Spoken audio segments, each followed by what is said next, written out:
Welcome, Leadership Nation. We are on a journey to bring together men and women that believe in taking action in their own life in the areas of family, finance, and fitness. This is the Leadership to Wealth podcast, and I'm your host, Neil D'Souza. Now, my guest today is a special woman, and she has done so much. I've got to tell you about her. In her almost 30 years in the world of speaking and adult education, it has taken her around the world. Now she has competed in the world semifinals of public speaking twice, placing second, and has gone on to design and deliver thousands of keynote speeches and workshops since then in public speaking, leadership, and communication. Now, she's also trained, believe it or not, in stand-up comedy at Second City in Toronto.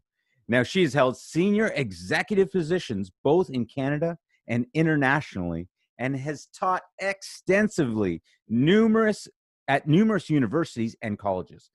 She is the recipient of several writing and instructional design awards, and she's the author of numerous books and articles. And she holds a master's degree in adult education and is a certified human resource leader and a certified corporate coach.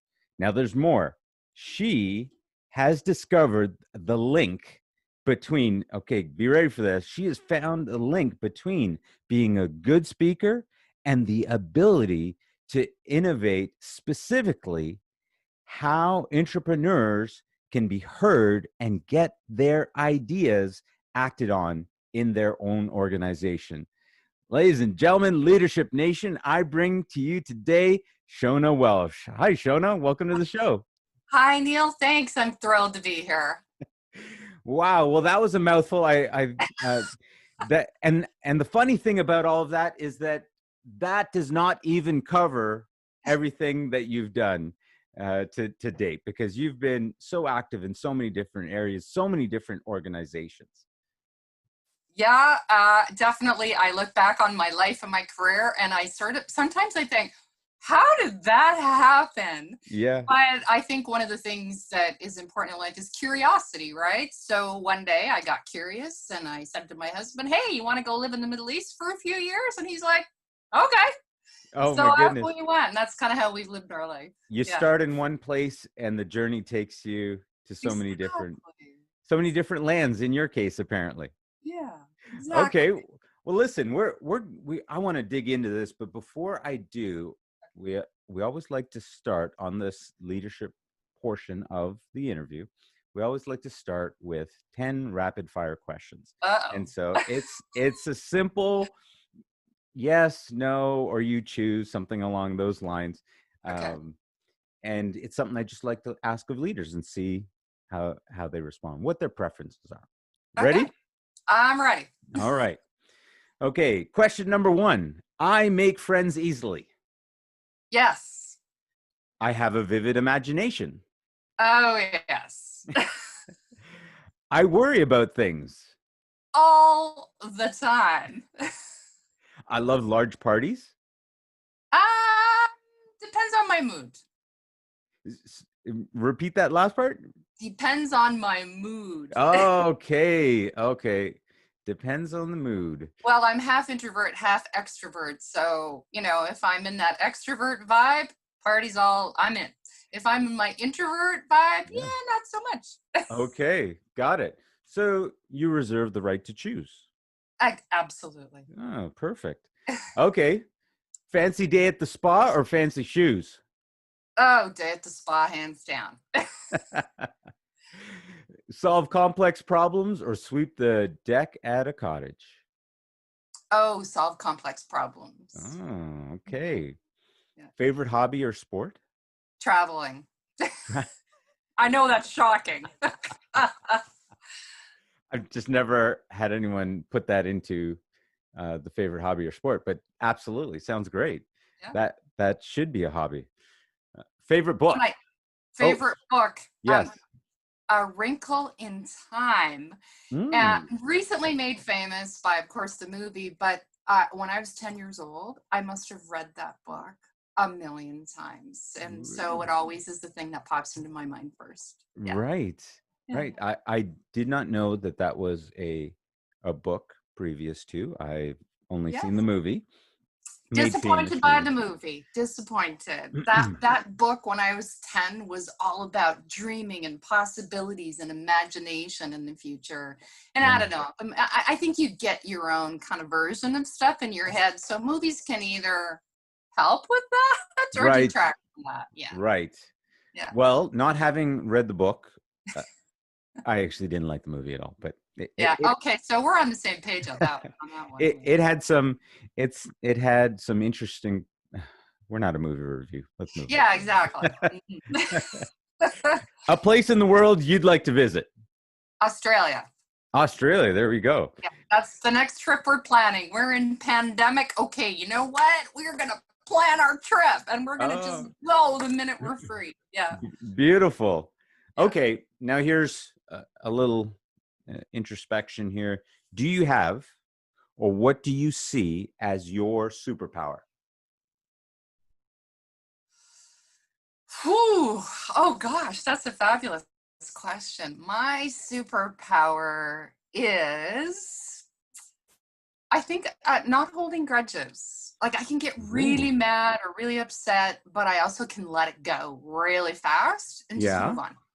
Yeah. So, like, forgiveness, not holding Yeah, grudges. I think forgiveness because it's sort of a philosophy of life later in Hmm. life is that forgiveness does more for me than it does for the person who's wronged me, right? I don't want to Right. be eaten up with resentment and negativity. So moving on. Absolutely. Yeah. Absolutely. Hmm. Very interesting. That's something for thought at a later point. All right. Let's get into it. Let's get Okay. into it. So, Shona, tell us a little bit about your background. We now know that you've traveled to the Middle East, but where are you from? Where'd you grow up? Give us a little bit of background. Okay, so I started life in the UK. My parents are Okay. from Scotland. I was the only child born in England, which anybody knows anything about Scots and English, that made me the black sheep of the family. So my sister never let me forget that. Anyway, we came to Canada when I was about 5.5, and we had many adventures after that, living in a variety of different places. So, but Mm. Canada was our home base. I lived in 3 provinces, and I ended up in Alberta for university. I did grade 12 in Fort McMurray. Oh, So yeah, I ended up in Alberta for university and lived in Ottawa for a while, worked in politics, which I will never do again. Although I'm a political junkie, my grandfather was a member of parliament in the UK, so I guess I come by it honestly. And yeah, we've just, I have 5 children. I have a blended family of 5 children. I met my husband, we were working together, and I remember thinking, oh, that guy is a single parent with 3 teenagers. Never going to date him. So I married him, you know. you just skipped dating and went straight to marriage. Yeah, I was just like, yeah, no. Anyway, so I had a son at the time, Yeah. and surprisingly, we had a daughter together. So we have one of the books we wrote was Yours, Mine, and Ours, HOURS, Relationship Skills for Blended Families. Because, man, we lived it every day.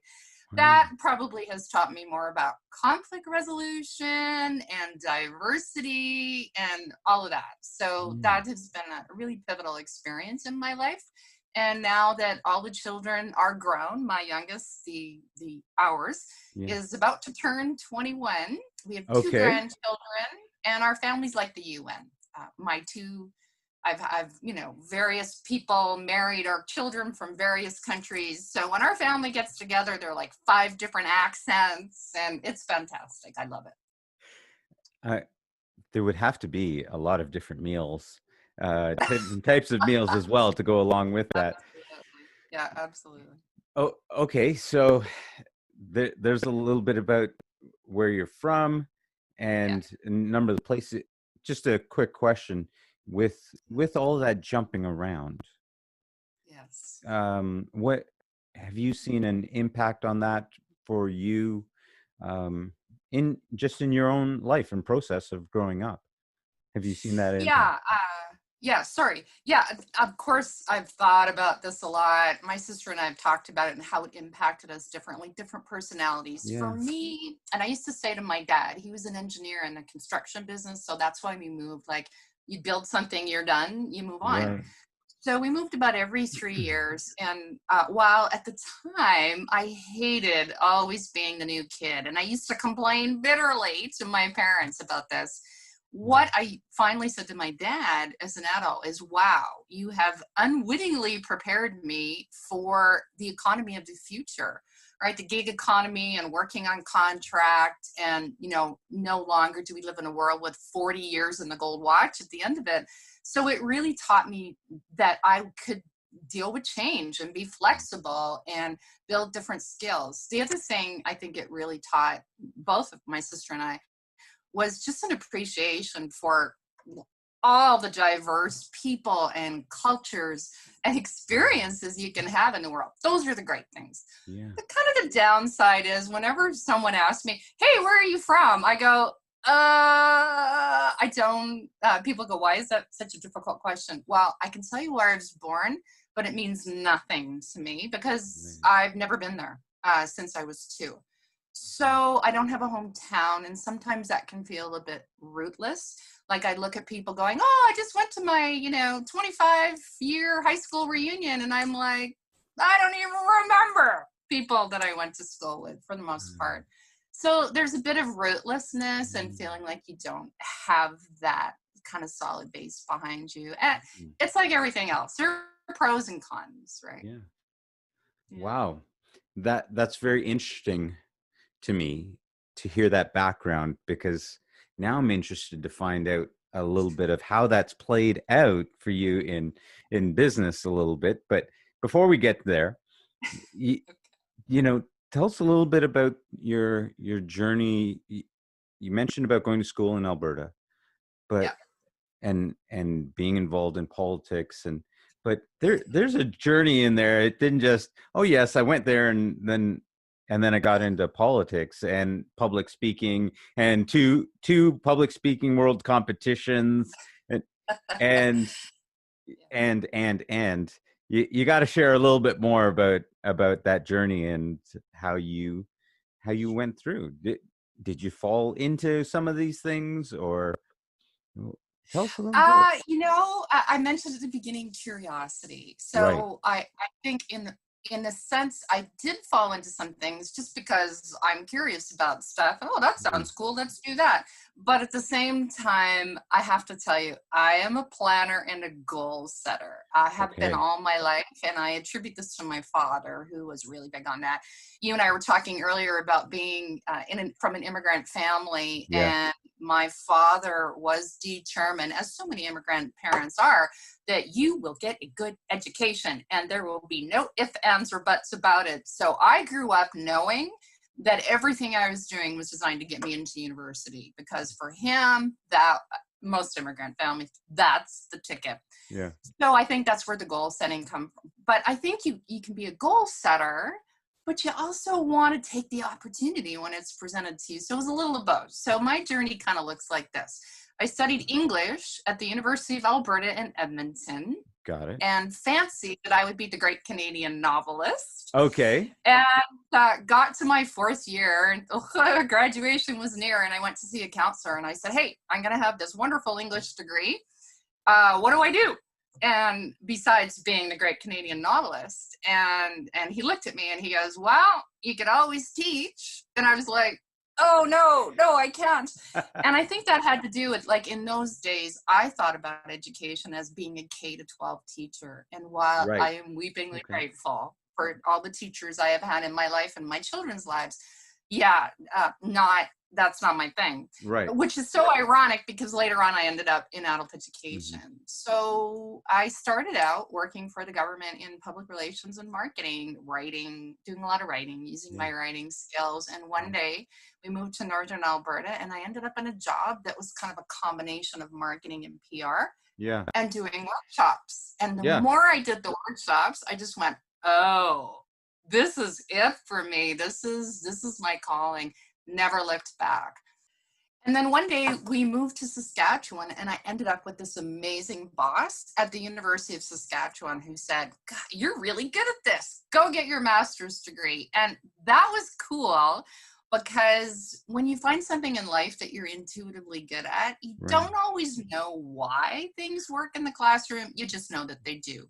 So when I went and I got my master's degree, mostly it was about, oh, that's why that works when I do that. So that Okay. just changed the trajectory of my career right there. Right. You So you really it really hit a spark it when did. you're doing that. Okay, that's great. Now, but you where do we miss the politics?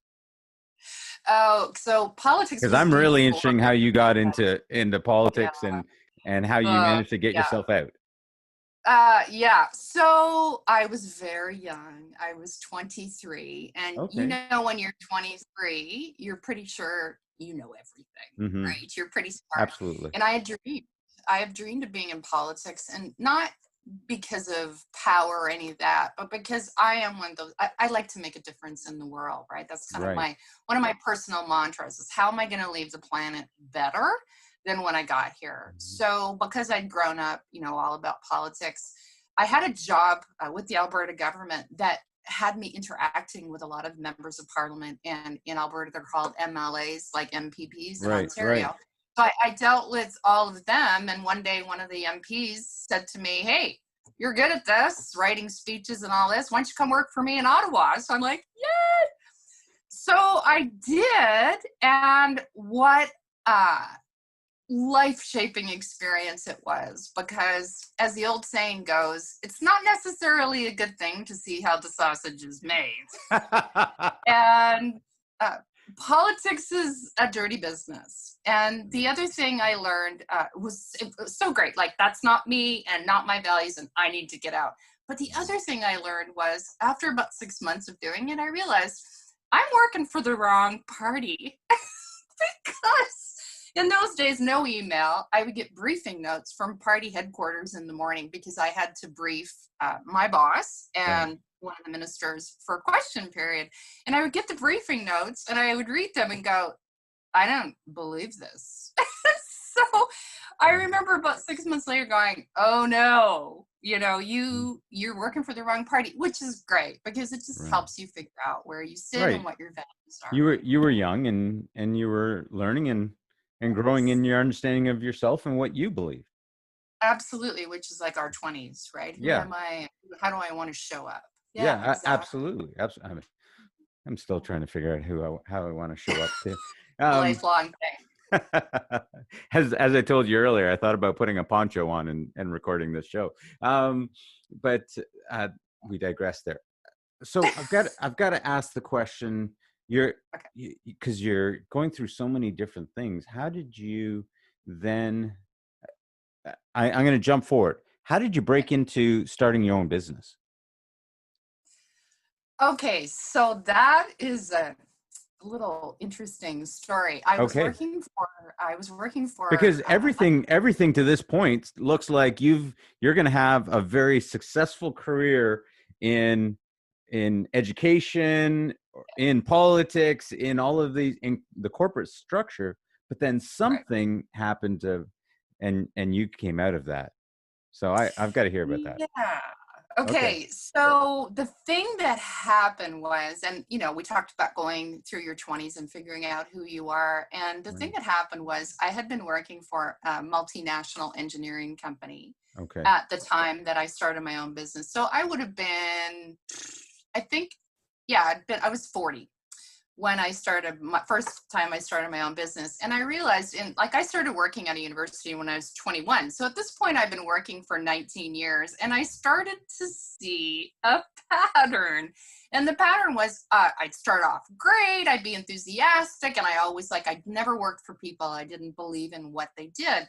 But after a while, the bureaucracy would start to get to me. I came to the realization at the age of 40, I always have big epiphanies in birthdays that end in zero, that I really did not fit in bureaucracies because I was an entrepreneur. I had ideas.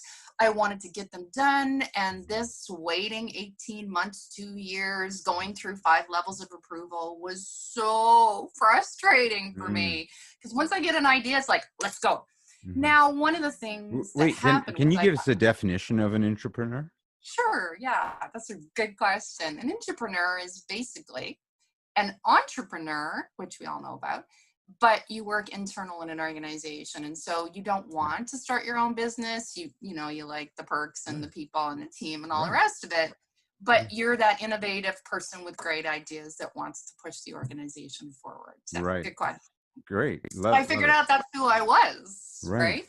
And I have a big belief in the universe works the way it is. So I had been at this company 6 years, and I was head of global training and development. So I got to travel the world, and it fed all my travel needs. It was fantastic, but I was really getting to the point where I felt really kept back by the bureaucracy. And I just come back from the United Arab Emirates on a work thing. And I said to my husband, "Oh, that was so exciting. Like we were going Mach 5 with our hair on fire, and now I'm Mhm. back home." And it's like, so I decided it was time for me to finally jump and hope the net would appear. And that morning, this is such a cool story. I tell it all the time. That morning, I thought, okay, I'm going to call my boss, who was in Anchorage, Alaska. That was our headquarters. Yeah. And I had to wait because there was an hour time difference. And he never called me. Never called me. So I'm sitting at my desk, ready literally to pick up the phone to tell him I'm giving him 3 months notice, when the phone rang and I saw his name come up on the screen. And I'm like, oh, and this little voice in my head said, don't say anything. Wait to hear what he tells. So he was calling to tell me that we lost some contracts. They were going to be eliminating my position, but he didn't want to lose the relationship with me. So he'd like to offer me a 12-month contract on retainer to just do whatever, and that I could use that time to build my business. I was just like, okay. It was fantastic. Wow. Yeah. Yeah, it was great. And And so I did. And so I did. And he renewed it for 2 years. So I had this amazing, amazing sort of stability for 2 years to build my business, write my first book, all this kind of stuff. So it was a fabulous, fabulous turn of events. That's the best way. wow. I, Yeah, I I was looking for a real story of hardship, but it sounded like you got a nice runway. That's I did. beautiful. I did. That's Yeah, beautiful. always grateful. Uh, yeah, I'm glad to hear how that, because you were already at that point realizing the need for change. And Yeah, there are many people right now that are in companies, that are in corporations, and they are feeling stifled, right? yeah. They're not sure what they're doing. Am I supposed to go become an entrepreneur? Am I, all of these things? And they're struggling with that journey, which I appreciate you articulating, that realizing the bureaucracy, right? Because that is a Yeah, real struggle. it's a total real struggle. And so there's another part to the story. Is so I Oh, did that for about 8 years. yeah. And then I got this fabulous opportunity to go to the Middle East in a job. And then we were there 3 years, and I came back 2 years in another job here. And I remember thinking, okay, this is your final lesson. You can't be in a job. The bureaucracy is just so stressful for you. Right. When were you happiest? Right. And the answer immediately came to me. It was when I was happiest when I had my own business. So here I Right. am. Right. Yeah. Can you articulate what it is about the bureaucracy? What it is? Are you able to put a taste to a banana? You know, Or a slip on it. yeah. So here I had this idea as I was going through my career and moving up through the ranks, Right. becoming a supervisor, becoming a manager, becoming a leader. And now my last job, I'm an executive, and I'm Right. thinking to myself, Okay, I figured by the time I got here, I would be able to make the decisions, I could implement my vision, all that kind of stuff. And what I Hmm. discovered was, at least in the areas I was working, is now that's not how it worked. I still had like 3 levels of approval, and I had to deal with an executive team that I think had learned through their careers how to be very risk averse. And Mm. so while our leader would talk about being innovative and entrepreneurial, when I would take my innovative ideas forward, often the response I would get was, well, who show us somebody else who's done that. Like, give us an example of another business, another organization in our field that's done that. And of course, I couldn't, because it was a Right. new idea. And I'd say, well, I can't, this is new. And what I've found is a lot of leaders really can't handle even managed risk. It feels just too dangerous to them. And so that's what I found was happening, even at a senior leadership level. I was having a difficult time just getting people to even embrace ideas. And that's after like 30 years of learning how to be a better communicator, a better influencer, all that kind of stuff. Mm. So, I mean, I think that's kind of the big theme. The other theme I find is, and I've noticed this over the last 30 years of my career, and I started when, as I said, as I was 21, I feel like we've become more bureaucratic over the years. And so sometimes it feels to me, and it has in the last few jobs I had, that the game has become who follows the rules best, as opposed to who's taking the organization forward best. And I can't live there. Like, it just doesn't work for me. Mm. So, that in a nutshell has kind of been my journey as an entrepreneur, and now an entrepreneur. Wow, that's so interesting what you're sharing there, because I was just thinking about, obviously this is the Leadership to Wealth podcast. We're Yeah. talking about leadership. We're talking about normally leaders that are starting their own businesses and the like. But now in this situation, we're talking about leaders that aren't actually being leaders in these Right. organizations. And by not being leaders, they're actually holding down the growth of their organizations. Exactly.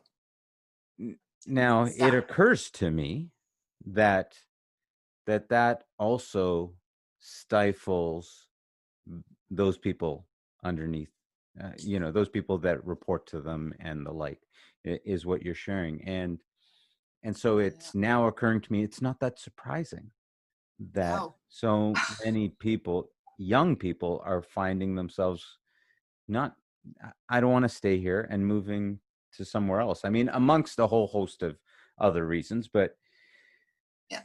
they're they don't perhaps see that growth opportunity here. Let me go somewhere else. Or they've got so much creativity. There's so much creativity going on right Yeah. now.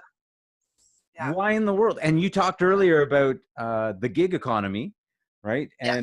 And how everything is changing in that manner, being able to, hey, I can get a job here, or I can do this contract and get that contract. You can literally do a different contract every day depending on what you're doing. But Right. and not have to get caught up in that. It's almost like they're creating their own demise, in terms of the whole structure. But Yeah. there's a way forward, and I know that you're going to talk about it. So I actually want us to. This is riveting, and I want to hear about how people can get their ideas acted upon, how they can get them heard and acted upon in their organizations. Now, to do that, we're going to go jump over to the wealth portion. And so if you're listening, come join us over there, and we'll be right back. And we're back. And our guest today is Shona Welsh. She is world renowned. She's a public speaker. She is an owner in her company, Ovation Speakers. Oh, you got a tagline. What's the tagline, Shona? Experts in speaker training. Ovation. Experts Ovation. in speaker training. There Yeah. you go. There you go. Thank you. But she's done so much more. But today she is really talking to us about being an entrepreneur and how to get your ideas heard and get them acted upon. And so that's in the organization that you're in. And so that's the question that we are starting off this wealth portion with.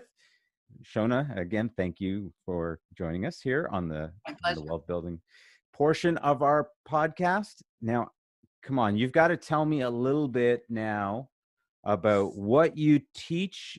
Give us a little bit of background in this area and what you teach when it comes to entrepreneurship and mentrapreneurship. Okay, yeah. So there's a couple of aspects Okay, that we teach. The first one is there's a whole certification training through the Global Innovation Institute got it. that you can become a certified whatever. Okay. There are a number of certifications, so that's the big part. The other part about entrepreneurs is, and you say mentorship program, this is a program I developed because of my 30 years of being an entrepreneur and feeling like I just wasn't as successful at it as I had hoped, or I learned all the stuff the hard way. So basically what I do is I go into organizations and work with leaders to do a couple of things. Well, I guess three things. First of all, some people want an audit. Like, how ready are we to be innovative in our culture? And so I'll go and I'll do an audit and I'll talk to employees and look at policies and procedures and how do we embrace innovation or not in our organization. That's the first thing. The second thing is I build programs around how do you recognize who your entrepreneurs are, how do you engage them or re-engage them as the story goes. And I'll talk more about that in a second. And the third thing is how do you grow leadership in an organization that actually values and encourages entrepreneurship? And altogether, those three things are what I call my mentorpreneurship program. How do we mentor entrepreneurs? Because my first book was about how do you build mentor programs. Yeah. So I kind of brought all of that together. Okay, wait. So I like to answer a question. So what question does this program answer that you're talking about? How can we be more innovative in our Perfect. organization? Okay. Yeah. It's about innovation. Awesome. Okay. Thank you. Yeah. All right. Okay. Now where are we going? Tell us more. Tell us more about this. How can we innovate? Okay. How can we be innovators? How can we grow innovation in our companies? Okay, so the first question I usually ask leaders that I work with is this: who are your entrepreneurs in the organization? And I got to tell you, sometimes they can say, oh, it's these people. Most of the time they'll kind of look at each other and they don't really know, which is my first hint that, we got some work to do culture wise. But then I'll say to them, okay, so you're not sure who they are. Let me ask you a question. Are there some really annoying people in your organization? I don't mean like personality wise. I just mean, are they annoying in that they're always asking questions? They're always asking why we do things this way. Are there people like that? And I go, oh yeah. And they know exactly who those people are. And I'll say, okay, those are your entrepreneurs. They're not asking you questions to be annoying. They're asking you questions because they're curious and they want to understand and they've got some better way maybe or some idea about how to be better. That's the first thing I say. And the second thing I say is, do you have people that used to be annoying and now aren't annoying at all? They're just really quiet. And they'll invariably nod their head and I'll go, okay, now you've got a problem because you've got entrepreneurs who used to ask about ideas and now have silenced themselves. I'll guarantee you they're warming up their resumes right now. They've given up. They've gone quiet. Here's how we need to re-engage those people because they want to be re-engaged. They really do. Wow. So that's how I start. Wow. I mean, to start off, just saying the word leaders, asking in many settings, who are your leaders? Well, most organizations do not have a job title that says leader, unless it's team leader. And so they can identify those people to you, but they can't identify anyone else. And so that's really interesting. But then being able to break that, wow, oh my goodness. if I'm stunned. Really? I'm just I'm just thinking that if you had been around teaching some of the managers that I had back in the day, I probably would have ended up staying uh, with with the organizations that I was with, because I Me was really too. just looking for that opportunity back in the day to be able to ask questions, be able to grow, be able to innovate, and it wasn't there. And so I had to find another way to have that self-expression. And Exactly. and so many entrepreneurs, so many business owners leave jobs because they're stifled, not because of the money, That's right. but the creativity is stifled, the curiosity is stifled, and you do not want to go through life living that way. No, Wow. this is the wealth portion of the podcast. So let me say this. Weirdly, uh, the wealth part was never that important to me. I find it comes when you're connecting with your passion. In other words, I've Yeah. been known to leave jobs to go to another job that pays me less because I felt stifled, like exactly what you said. The money was secondary. And that's, I find, largely true of your entrepreneurs. The money is secondary, it's the Mhm. chance to put their ideas and get in there and co create with people that really gets you going. Oh, absolutely. In my own business, I deal with many investors, and I actually fired one of my wealthiest investors Really? because quite frankly, he attitude, personality just did not work. And that it didn't matter what amount of money he was bringing to the table and what that would allow me to do. It just wasn't worth it, right? And so in terms of what you're saying, the wealth portion, this being the wealth portion, Yes. we understand that money is nice, but hey, it's not a value without the other aspect. If you don't have powerful relationships, what good is Right. it, right? If you don't have That's your health, what good is that, right? And there are so many people that all that money does is allow you to act upon the other things that you want, right. Money is freedom. right? Yeah. Yeah. But if you can find but you can still lock yourself into a jail cell and have lots of money, right? Oh, yeah. You can create a business that, and there are many people that have made lots of money in a business and hate it the entire time. And so Absolutely. what you're You know, talking about is powerful just in the aspect of self-realization, understanding yourself, right?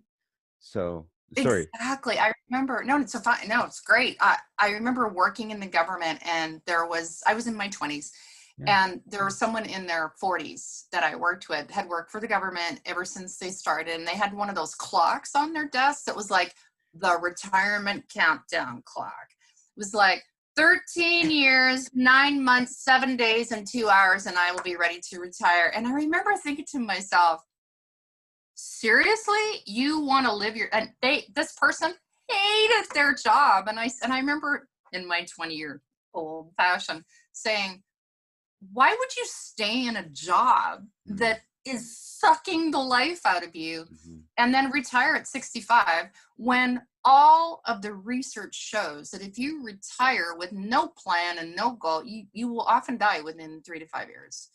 And I just remember thinking in my 20s, I'm not going to live my life like that. Life is for living. If I'm Yeah. stuck in a job I'm miserable at, what is the point? I'm not going to wait till I'm 65, right, to craft the Uh, life that I want. okay, Shona, you got to get us into it now. All right, so we're identifying. We've identified some of the leaders. We've identified those that have been marginalized and are getting their resumes ready to head off. And now you've identified that. What's next? How are we talking right now to the managers and the lead?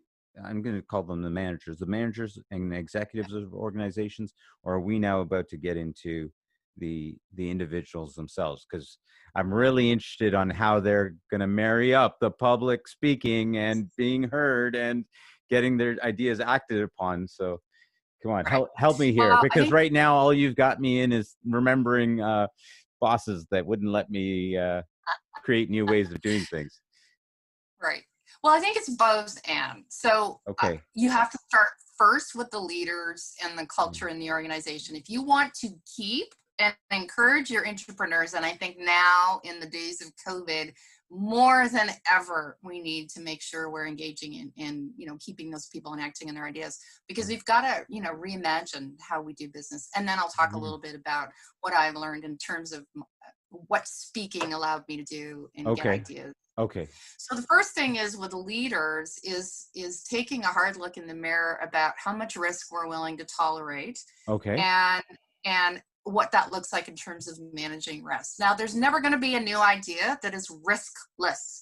It just does not exist on the planet. And so the first thing I work with leaders on, I do some coaching with them around their mental models around risk and what do they think the worst thing that could happen would be, especially when you've got a good business plan and you're managing risk. I want to just say right up front, on entrepreneurs and innovation does not mean that you have to embrace all kinds of risk. It Okay. doesn't mean that, and I find a lot of leaders come with that mental model to begin with. It doesn't Okay. mean that at all. It means you identify the risk, you mitigate for the risk, you Right. decide, okay, that's too risky, but where are we going to land? And the more ideas you have coming through your innovation funnel, the more you're going to be able to identify those things. So I start with leaders' mental models around risk and what innovation actually looks like. And you uncover all kinds of things. I'll just give you one example. Okay. One leader I work with decided that there was no way he could entertain new ideas and gather it because he's got the word president after his name and therefore he must have all the answers. Now, he didn't consciously realize that that was his mental model, but through coaching and talking and me pushing him, one day he went, oh, and it was interesting because we had a town hall meeting with his 700 staff the next morning. Yeah. And he had to go out and tell them some really bad news. And he gave me his speech and it was just blah, blah, leadership platitudes. We've all heard it. And he said, what do you think? And I said, don't say this stuff. He's like, why not? And I said, because nobody's going to believe you. You're not authentic. Anyway, long story short, he was walking out on the stage. I still didn't know what he was going to do. But what I had said to him, why don't you just say, I don't know. I don't know the answer. I need your help in regaining the work we lost and all this sort of stuff. And I don't even know if he knew what he was going to do. Anyway, bless his heart. He went out there and he went, I got nothing. I don't know what to do. We've lost this big contract. It's going to impact 300 people. I need your help. I need your ideas. I'm open. Well, it took us 2 hours to get out of the auditorium because it's like they rushed the stage like groupies. And I got this friend, I got this cousin, I got this blah, blah, blah. 3 weeks later, he makes this announcement that not only did we get a new contract, we actually had to hire more people. And it all because someone's cousin's brother had a contact that, was right up our alley. So I remember him saying to me after that, this has completely transformed my view of leadership, that I don't have to have all the answers. I don't have to be perfect. I can actually be human and ask for people's ideas. And when you do, all of a sudden the floodgates open. If they believe that you're open to ideas. Now you have to model that, right? He had to actually go out, be vulnerable, as Brené Brown talks about, and see what happens. And weirdly, being more vulnerable as a leader brings you more ideas. So that's kind of the first thing we start with is, what do you think about innovation and what's your risk tolerance? So that's step one. Okay. Yeah, got it. Step one, you Okay. want more ideas? Be more vulnerable. Yeah. Got it. Yeah. And because people react to that because they're vulnerable too. Right. And when you as the leader are, it makes it okay for everybody else. So they'll bring you their ideas, even if maybe, everybody knows the story of sticky notes and 3M, I think. Yes. A lot of people in business know the story, right? They were trying to make a really tough adhesive and it wasn't working, but when they had this light sort of sticky note thing, they gave it to an executive assistant in the organization who started using it, and sticky notes were born. So innovation can often be serendipitous as Yes. well. So Yes. step one is what do we as leaders think and tolerate? How do we make ourselves vulnerable? Step two is how do we then create an environment where people feel safe to create ideas? And there are a lot of ways to do it, but the most simple and quick one is to carve out a special little kind of innovation place, department, section. Lockheed Martin used to call it Skunk Works back in the day. And it's a place where you get seconded for, a defined period of time, 6 months, 1 year. Okay. And none of the usual bureaucratic rules apply. Okay. You get to do, we give you a budget, you get to create, there's a whole process behind it, which we won't get into right now, but it's creating that space, both physically and mentally, where people do not feel constrained and they are not bound by the same bureaucratic rules that the rest of the organization is, because it's still got to function. Right. That's step two. And then step three is creating innovation funnels, like creating a process where we get to evaluate ideas and we have a gated process. Okay. And then we end up with some fabulous, viable ideas at the end of it. So that's the 3 steps. What is an innovation funnel? Okay, so what I call an innovation funnel, and everybody in the business and innovation calls it that. But basically a funnel is, okay, we got all these ideas generated. There's like 100 of them. That's our funnel. Now we're going to start to evaluate those 100 ideas, and they start to drop off. That's okay. You're doing the right thing because you're assessing risk and all the rest of it.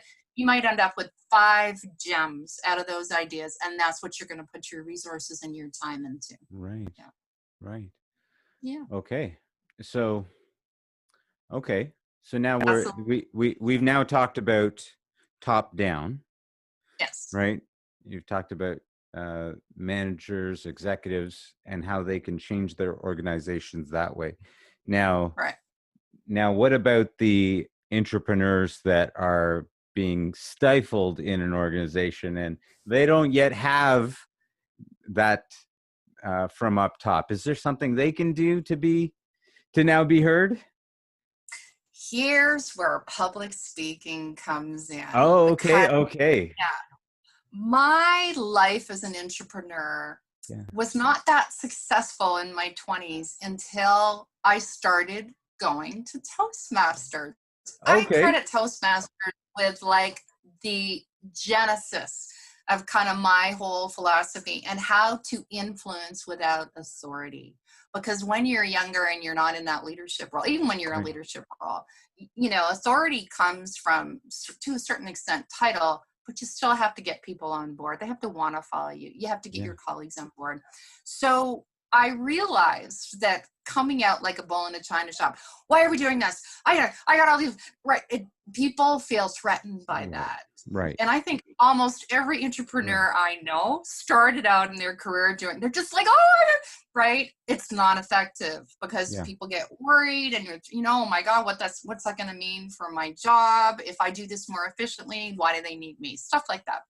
So you learn over time that you catch more flies with honey than you do with vinegar. So if you're coming across as being critical of how the organization has done things, people turn off right away. So as I went through Toastmasters, I learned things like, how do I analyze my audience? How do I understand what it is they need to know? And if I there's one very, very significant change in perspective that will completely transform, I learned the hard way, how you're heard. And that's the difference between this question, what do I want to tell my audience, which is how most people approach it, versus what does my audience want to hear from me? Which is a very subtle twist on the same theme. But the second version of the question, what does my audience want to hear from me, means you have to shift your perspective and you're now in the audience's shoes. You ask yourself, if I were this person, what would I want to know? What would be my questions? And it transforms how you plan your communications. This question alone totally transformed how I communicated. And then all the other things you learn as a good speaker, great vocal variety, telling stories to bring people in, all that sort of stuff. But I think that one question shifted everything for me. Wow. If you saw the looks on my face as you were just speaking there, a light bulb just came on. Absolutely. As a speaker, so often you are sitting there thinking, what do I want my audience to hear? What do I want them to leave with? And you craft it that way. And I like you can get through that. You can get to answer the question eventually of what do they actually want to hear. But starting with what do they actually want to hear? What are they actually looking for is a much more much more friendly question, and really helps you get to the heart of it much quicker. Yeah, so this is one thing I teach entrepreneurs is like, Yeah. think really carefully about the pain points and the hot buttons of the Yeah. leaders you're pitching your ideas to. That's And for anybody. That's for anybody. exactly. Anybody speaking, you need to be able to think about that, right? What does that person want to hear? Okay, Right? sorry. Go Yeah, ahead. no, it's I'll fine. continue I'll pick up my jaw. Let's continue. Yeah. So, I mean, one of the examples I can think of just how this works in action is I was at this engineering company I mentioned that was international, and I had 10 company presidents that I had to convince that, doing certain training programs. And these are, they were wonderful. I love them. And apologies to any engineers out in Zoom land, but they're very technical and aren't necessarily comfortable with kind of soft skill stuff. And so a lot of their resistance at the time anyway, a lot of their resistance came from, well, this is kind of touchy feely soft skill stuff. What do we do? Because I was talking about communications a lot. And so I got to know these 10 presidents really well, and I treated each of them as a separate audience. So what's the pain point for this guy? It was all men in those days. I was the first female leader they ever had. And who's got what interest, and make sure that in my presentation, I answered the question I knew they would have before they even asked it. And over time, when you do that in your communications, what happens is, this is seriously what goes on in their head. They go, oh, she totally understands me. She gets my pain, what keeps me up at night. She understands our business. So after a while, what began to happen was, instead of saying professional development and training, which was my role, as a necessary evil, they saw it as a really important part of growing their business and helping people to be more competent project managers, that kind of stuff. So that to me was, just such a pivotal learning. And then the second thing I learned, and this is just through trial and error, and again, I made all these mistakes. I try to share it with people so they don't, is making sure, and this is going to sound really weird, talk about the bad stuff about your idea and talk about it first. Here's why. Yeah. So there's always going to be downsides. There's always going to be risks. Like, what would happen if? And that's what the audience is thinking when you're an entrepreneur, because they're going to start, really drilling down. If you start with that, I learned this. It was miraculous. I went, okay, today I'm going to present this idea to you. Thanks for your time. But I'm going to start with the 3 reasons why it's a bad idea. And all of a sudden people go, what? What's going on? You know what you're doing? You're disarming them. They're ready to go to war. They're ready to go to battle. They're ready to ask you tough questions. But when you start with them, again, what you're establishing in their mind is this belief that you're smart, you thought this through, you're not trying to blow smoke. Yeah. So weirdly, starting with the bad stuff gets their attention, and it gets them more in favor of your idea, and then you get into the good stuff. It's weird, but it works. Oh, absolutely. Absolutely. If you've actually thought through an idea, leading in with the bad stuff is great, because you can deal with that put it to bed. Great. Now let's get into the good stuff. And as opposed to so often in anywhere you go, people try to hide those items, right? They try to hide the bad stuff. And so we are on our guard looking for, when are they going to pull the rug out from under my feet?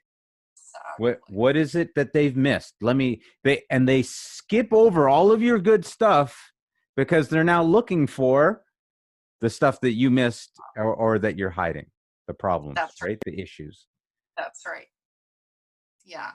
Now, when I say start, it's sort of the Yeah. first item, but there's also, I'm going to back up a little bit. There's a Okay. thing that comes before that, which is what we call at Ovation the opening hook. In other words, you've got about 8 seconds. That's about how long most human beings can focus now, thank you to the internet. We got about 8 seconds to pull them in and get their attention. And so we train people, especially if they're doing pitches for business ideas, to have a compelling opening. All good speakers know this. And a lot of times a compelling opening is, in the case of an entrepreneur, what will the future look like? Paint this vivid, multi-sensory vision of the future. Tell a story. You and I were talking earlier about when you tell a story, why is that so powerful? Because it connects with people and they start thinking about, oh yeah, that happened to me once and blah, blah, blah. And you've got them. Yeah. So bring them in with your opening hook, then tell them the bad news. And then they're like, oh, this person's so honest. They thought it through. And then you hit them with your plan. Yeah. Right. Quick shout out to ex-Chief Petty Officer First Class Dave Crocker that I used to work with the military, and he used to try to teach me back when I was younger, and he would try to teach me that you need to learn the job of the man above you and teach your job to the man below, right? But yeah. Being a military, military, right? And he said, and he would teach me, look, I'm solving the problems of my boss. He's like, as long as you take care of solving his problems, you're going to be good. He said, and he never said, solve my problems. He just said, this is what I do. I'm solving the problem. And I'm making sure that I'm teaching my job to the person below me. Well, that was me. So, indirectly, he's like, I'm teaching you my job, so listen up. But it was important because then it clicked. What questions do I need to answer for him? How do I protect him in this? Great, I've got all these ideas which allow me to be self-expressed, to be creative, to be innovative, to do all those things. But how's that going to affect him and what he's going to have to do? And all of a sudden, it started getting me thinking about, okay, and then he's going to have to tell his boss, and how's that? And he's going to have to tell the commander, and how is that going to play out? And all of a sudden, you now start thinking about your idea in a much broader sense, and you're able to start thinking through the risks for yourself. Meanwhile, you're not even the manager, right? You're not even the executives, right? But and so the presentation, does change. Wow, that's really interesting. You just reminded me of Chief Petty Officer Dave Crocker. Again, shout out to you, Dave. Hope you're doing well. I haven't talked to Dave in a long time, but that is very powerful, very true. And from a public speaking standpoint, I just agree it's a great process to go through in terms of, hey, lay that stuff out rather than force people to be on guard the entire time. Like you said, allow them to put their guard down. Okay, we got the bad stuff, and then go from there. But definitely for entrepreneurs, hey, you've got ideas, bring them forward, but lead in with the bad stuff. Sounds like a horrible recipe, but I love it. I know. It's so weird, but don't you find most things in life are kind of intuitively opposite to what you think you should do, but it works? Yeah, absolutely. Absolutely. In truth, my, oh gosh, should I tell the story on there? Okay, I know this person who they really they wanted to have a whole lot of kids. And I remember this guy, and he did not want to go anywhere near this girl because she wanted to have all these kids, and because it just scared him. Now, as it turns out, uh, he ended up getting married to her, and Of course. yeah, they ended up having a few kids. They didn't have 10 kids like she talked about. But what's interesting is that they were complete opposites, and then that led into them actually ending up getting married and having a happy family. Well, until the kids Well, became teenagers, and then that had its yeah, own no, chaos. it's not so happy. Been there and done that. It's funny. I was just talking to my youngest son yesterday. Yeah. He lives in the UK, and he was, he's all, things aren't working out the way he had planned. It's not Right. bad. It's just not the way he planned. And I said to Right. him, "Well, welcome to adult life. You have to be able to be willing to give up the life you've planned Right. to live the life you really, really Right. want." Right. And I think, I can't remember. That's not my quote. I think it was Joseph Conrad. I don't know. I can't remember, but I love that. I love it. I Hmm. always think, okay, you got this plan. There's other cool things come along. Okay, let that go. Go do this thing. That's okay. Right. Right. Being quick to be able to identify and move. We Yeah. I think this conversation that you've brought up, it it leads into so many areas, because even what you talked about, the people that used to be annoying at one point in time and then no longer are, Yeah. what I find more tragic is there are those people that that you're talking about. They might have been annoying at one point in time, and now they're not warming up the resume anymore. Instead, uh, they've just let it go. They let the spark go and That is true. resign That does themselves, happen. right? Yeah. And I to me, call it the that's quit even and more stay. tragic. Yeah. I always say to leaders, do you want people who quit and stay? Or do you want people engaged, right? Because you rather people leave if they're disengaged, but the quit and stay thing is really what you're talking about. They Right. just do the bare minimum. You can't really fault them. They're doing their job, but they're not giving you what we call discretionary energy, right? Mm, That spark, that creativity. They're now, hmm. doing that some other area in their life. Yeah. You have taught them by your actions as a leader. You've taught them that if I speak up, if I'm creative, if I express my ideas, I'm going to get Yeah. beaten. I'm going to get prodded. I'm going to get, you know, the taser. And e- even if you're not harsh about it, if you're not supportive in it, then eventually people have realized, okay, I get rewarded for just sitting here and, making widgets. Let me just sit here and make the widget, Yeah. right? Right. There's a wonderful book. It's an older book now, but I think a classic. It's Mm-hmm. called Say It Right the First Time by Mm-hmm. Loretta Melandro. And I Mm-hmm. love this book because she talks about what leaders say, but what employees hear. Quick example.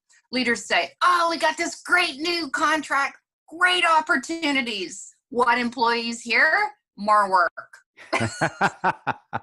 Right? Right, And I right. laugh out loud when I read those things because I go, yeah, that's totally what I did.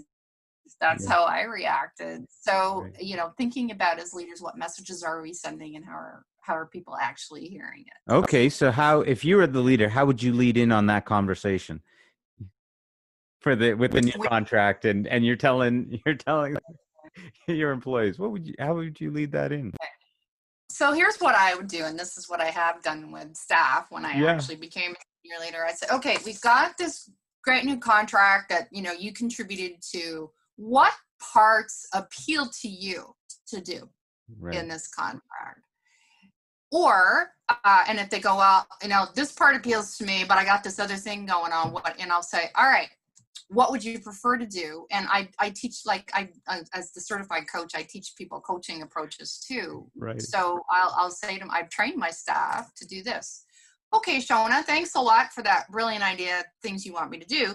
What would you like me not to do while I'm working on this cool thing? So it's this constant, I find, balance between being excited about stuff, but also giving people the opportunity to choose, right? It's sort of, you know this, you've got 4 kids, I've got 5 kids. When they were Yeah. little, it wasn't, you weren't going to have a debate about wearing pajamas. You're not going to, do Right. you want to wear pajamas tonight? No, you go, red pajamas or blue pajamas, Right. right? So you've already Right. framed the discussion in your choice is red or blue. Your choice is not whether you get to wear pajamas. Yes. So I think when human beings like to feel like they have choice. Yeah. So I think if you take that coach approach, and again, I teach all leaders coaching as well in order to bring out people's thoughts and reactions and ideas. Mm-hmm. And you can use it on me. And we laugh, my staff and I would laugh because I go, "You're coaching me." And they go, "Yep, I am." Yeah. But that's great, right? Yeah. Because Susie Scott is a wonderful, another author I love. She's got a book called Fierce Conversations. And she says this, in a conversation, you're either keeping the relationship neutral, you're building it up, or you're damaging it in some way. Choose wisely. So I always sort of have tried to approach my interactions with my staff when I was in the work world as an employee Mm-hmm. with how do I keep this either neutral or build it up? Wow. So many powerful thoughts there. Um, I was I was thinking I might lead in with okay guys, I got some terrible news for you. We got another contract. Um, you know, I Mark. mean, it means more work. Mind you, then we do get more stability. Yeah, I guess we will make more money. Um, I guess we will get a chance to be more innovative. But how do we throw all the bad at them and then let them turn around and convince me that it's good? Clearly, I need work on that. But that but I like what you're saying and really considering how to do that. I got to be honest. This conversation is so expansive that I'm thinking I need to get a coffee. I need to sit down and just think about my own leadership. I need to think about the people that I interact with and how do I stifle them, and am I building the opportunity for have I created innovation funnels, all of these things, right? I'm literally finding myself asking those questions right now, and I'm definitely going to have to go back and listen to this interview again and take notes. Now Perfect. I've got to ask, what's next? What's next for you, Shona? What are you on to? What's new? What's exciting? I heard that there might be another book in the works. Yeah, well, actually, there are a few books in the works. Okay. My partner Jan Bailey Yeah. is working on a book just on reflecting Yeah. on what if you changed your story, that kind of thing, and I'm working on some shorter books on just different aspects of speaking and how do you present yourself, etc. So yeah, we got a number of things going on. We're launching a new 6-week journey. I'm calling it's like a mastermind group called Okay. Empower Her Wisdom. So particularly for women Yeah. entrepreneurs mainly Yeah. who are inspiring and got a message for the world. Yeah. Okay, hang on a second. You can't just drop that and leave that there. Uh, you gotta tell us something more about that. Okay. Tell us, yeah. So okay, so what's All it right. called? It's called Empower Her Wisdom. Empower Her And Wisdom. Okay. and we're partnering with a wonderful, wonderful entrepreneurial hub in Barrie, Ontario called the Sandbox Center. Okay. And they are just doing some amazing things in our area. And we thought, let's take some women or enroll some women who have reached a certain point in their career. Maybe they're in their 40s and they've got sort of a critical mass of knowledge and experience and, dare I say it, wisdom Mm-hmm. behind them, and help them craft their message to take to the world. And so the whole process takes 6 weeks, 3 modules, and you can sign up for one or all 3. And the first one is really about identifying your story, because we find a lot of speakers come to us and they go, I want to be a speaker, but I don't know what my message is. I got no Right. stories. And of course, everybody's got a story. So the first Absolutely. module is all about finding it, right? Yeah. What's your story? And then the second module is about writing it, because you've got, as you know, you do speaking, you've got to write that compelling script and think about all the things that's, Right. going to help you get your message across. What is your message? How do you refine it? How do you think about all those audiences we talked about? And then the third part, and the biggest part is, now how do I be a compelling speaker to get that message across? Mm-hmm. And so that process takes about 6 weeks. Yeah. Wow. Starts September 14th. Yeah. Okay. Got it. Got it. Okay. I'll share an idea with you once we're done. But that's great. I'm so excited, guys. Check that. Not guys, gals. Check that out. And where can they find information about that and about you and about Ovation? Right. So the best place to find out about the Empower Her Wisdom is Sandbox Center, spelled the Canadian way, CENTRE.com. You can register there. And then for us and our general programs, ovationspeakertraining.com. Okay, so sandboxcenter.com, and they can go on. There'll be registration, that kind of stuff will be on there. And then, of course, for you guys, ovationspeaking.com, right? Ovationspeakertraining.com. Ovationspeakertraining.com. Yeah, it's a mouthful. Ovationspeakertraining.com. Okay, got it. Okay. And okay, well, that's awesome. And I'm really excited about that. I got to be honest, you shared so much today that made me think in so many different areas. Normally I'm dealing in the world of real estate or investing or that, and I've got so much basis for that. But now you've given me so much just on this topic of speaking so that you can be heard, speaking so that you can create action out of that, right?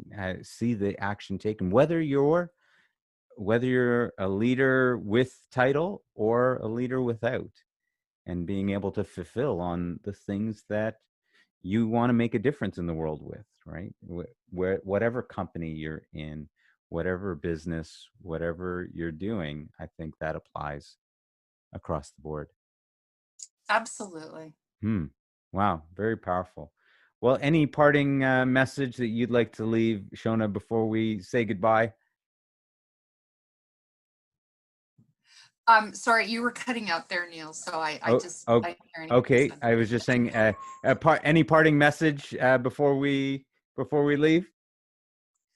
Oh, a parting message is, I guess, more than anything, as an entrepreneur and then a speaker entrepreneur, is trust yourself. You've got great ideas, frame them the right way, influence people, and they'll come along.